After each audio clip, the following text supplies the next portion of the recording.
இடையில உங்க ஸ்டேட்டஸ் பார்த்தேன். அதில வந்து ஒரு 3 ராசிக்கு போட்டு, ரொம்ப கெட்ட காலம் அப்படின்னு சொல்லி போட்டிருந்தீங்க மார்ச் மாசத்தில. அது எந்தெந்த ராசிக்கு என்ன மாதிரி கெட்ட காலம் நடக்க போது? ம். அதாவது கிரகங்கள் ஒன்றா சேரும்போது அதனால் சில யோகங்களும் சில தோஷங்களும் ஏற்படக்கூடிய அமைப்பு உண்டு. அந்த வகையில் இந்த 2025 மார்ச் மாதம் 29ஆம் தேதி ஒரு 5 கிரகம் ஒன்றா சேரப்போகுது. மீன ராசியில் அவைகள் ஒன்றா சேருது. 5 கிரகம் ஒன்றா சேரும். அது என்னென்ன ராசி அப்படின்னா, என்னென்ன கிரகம்?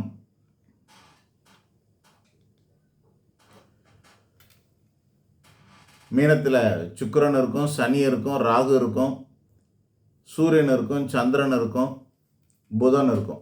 ஆனால் சந்திரன் ஒரு 2 நாள் இருந்துட்டு அதுக்கப்புறம் இடம் மாறி போயிடும். அப்புறமா ரிஷபத்தில் குரு இருப்பார், மிதுனத்தில் செவ்வாய் இருப்பார், கன்னியில் கேது இருப்பார். ஆக இந்த 3 கிரகம் விலகி மீதி 6 கிரகம் ஒன்றா இருக்க போகுது. மீன ராசியில் 6 கிரகம் ஒன்றா இருக்கும். 2 நாளில் சந்திரன் விலகி 5 கிரகம் இருக்கும். ஆக இது ரொம்ப மோசமான நாளும். அந்த நாளில் மற்ற கிரகங்கள்லாம் எப்படி இருக்க போகுது அப்படின்னா, சுக்கிர பகவான் வக்ரகதியிலும், சனி பகவான் அஸ்தங்கமாகவும், ராகு வழக்கம் போல் வக்ரத்திலையும், புதன் வக்ரத்தோடு கூடி அஸ்தங்கமாகவும், அந்த நேரம் அமாவாசையாகவும் இருக்கும். இப்படிலாம் இருந்ததுன்னா அது முந்தி இந்த இயற்கை சீற்றங்கள் வர்றது, கொரோனா தொற்று நோய் வர்றது போன்றவைக்கெல்லாம் இருக்கும்.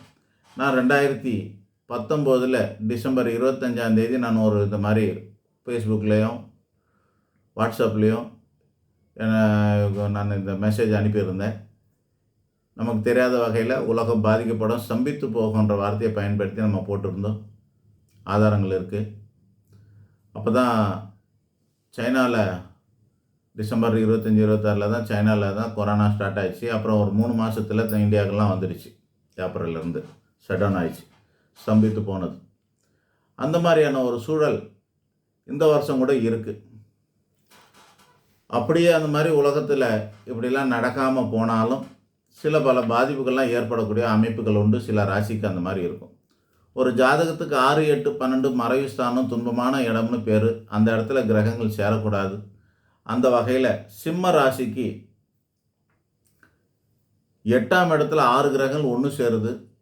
அதனால் சிம்ம ராசியை சேர்ந்தவங்களுக்கெல்லாம் வாழ்க்கை அன்னைக்கு அந்த 2 நாளும் சரி, அல்லது அந்த 45 நாளும் சரி, 29 மார்ச்சிலேருந்து மே மாதம் வரைக்கும் சொல்கிறேன்,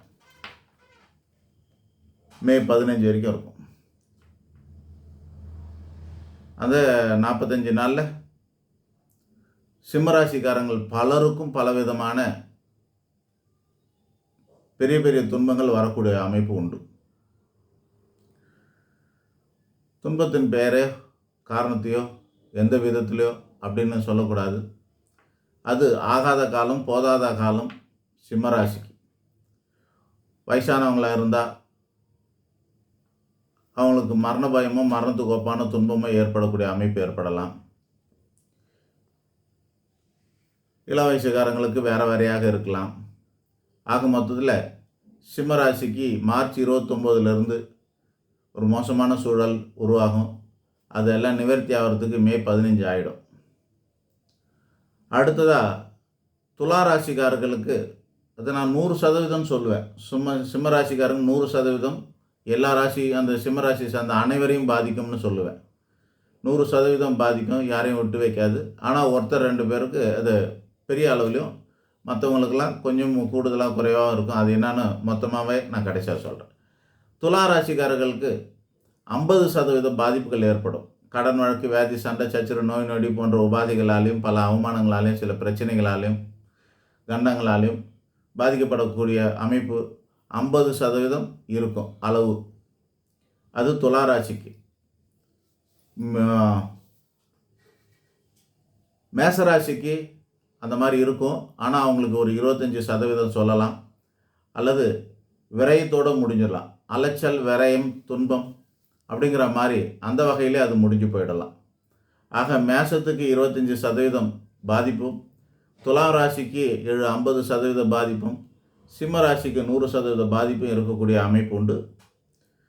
வேறு சிலருக்கு கொஞ்சம் கொஞ்சம் இருக்கும். ஆக மொத்தத்தில் பெரிய பாதிப்பு இருக்கிற அந்த 3 ராசியை மட்டும் நம்ம சொல்லியிருக்கிறோம். இப்போ இதுக்கு நிவர்த்தி என்ன பண்ணுறது அப்படின்னா, வெறும் ஒரு பிரச்சனையை மட்டும் சொல்லிவிட்டு அனுப்பக்கூடாது. டாக்டர்கிட்ட போய் வியாதி இருக்குது சார், உங்களுக்கு சுகர் இருக்குது, அது இருக்குது, இது இருக்குன்னா அவ்வளோதான், அதெல்லாம் ஒன்றுமே பண்ண முடியாது போங்கன்னு சொல்ல அனுப்ப முடியாது. அதை கண்ட்ரோல் பண்ணுறதுக்கோ கியூர் பண்ணுறதுக்கோ நம்ம வழியை சொல்லணும். அப்போ தான் அந்த துறைக்கு மதிப்பு. ஜோதிடத்துறையும் அப்படி தான். எவ்வளோ பெரிய தோஷங்கள் இருந்தாலும் இது இப்படி தான் நடக்கும்னு சொல்லிவிட்டு அப்படியே அனுப்ப முடியாது. பரிகாரங்கிற பேரில் அவங்களுக்கு நிவர்த்தியும் ஆறுதலும் வச்சு கொடுக்க வேண்டியது அவசியமாகும்.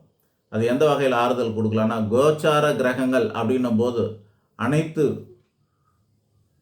ராசிக்காரர்களும் உலகத்து மக்கள் அனைவருமே நவகிரக பிரீத்தி பண்ணிக்கணும். நவகிரகத்தை வலம் வருது, நவகிரகத்தை அர்ச்சனை செய்வது, நவகிரகத்துக்கு பூஜை செய்வது, யாகம் பண்ணுவது, நவகிரக ஸ்தலங்களிலே சென்று வழிபடுவது, இப்படிலாம் இருக்குது. இது அத்தனை பேருக்கும் இது பொதுவானது. இது கோச்சார கிரக பயிற்சி காரணமாக செய்யக்கூடிய பரிகாரங்கள்.